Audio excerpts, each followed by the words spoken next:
অৰুণোদয় আঁচনিৰ গুৰুত্বপূৰ্ণ আপডেট লৈ আহিছোঁ।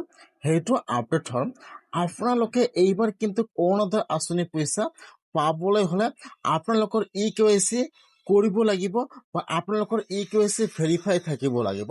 যদি আপোনালোকৰ EKYC ভেৰিফাই নাথাকে তেনেহ'লে কিন্তু আপোনালোকৰ একাউণ্টত অৰুণোদয় আঁচনি পইচা নোসোমাব। নিশ্চয় আপোনালোকে সকলোৱে জানে যে আগষ্ট মাহৰ 1 তাৰিখে অৰুণোদয় আঁচনিৰ ধন বৃদ্ধি কৰা হ'ব। সেইকাৰণে কিন্তু আপোনালোকে অৰুণোদয় আঁচনি পইচা পাবলৈ হ'লে এতিয়া আপোনালোকে অৰুণোদয় আঁচনিৰ EKYCটো চেক কৰিব লাগিব যে আপোনালোকৰ EKYCটো ভেৰিফাই আছেনে নাই। যদি নাই তেনেহ'লে আপোনালোকে EKYC কৰিব লাগিব, আৰু যদি আপোনালোকৰ EKYC আছে তেনেহ'লে কিন্তু আপোনালোকে আৰু EKYC কৰিব নালাগে, আপোনালোকৰ একাউণ্টত অট'মেটিকলি অৰুণোদয় আঁচনি পইচা সোমাই যাব।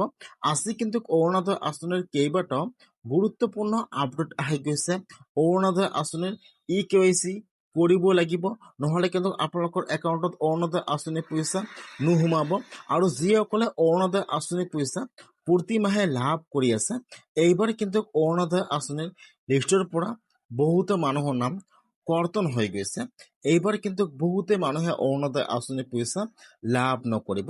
সেইকাৰণে যিসকলে অৰুণোদয় আঁচনি পইচা পাই আছে সেইসকলে অৰুণোদয় আঁচনিৰ লিষ্টটো চেক কৰিব লাগিব যে আপোনালোকৰ লিষ্টত নামটো আছেনে নাই।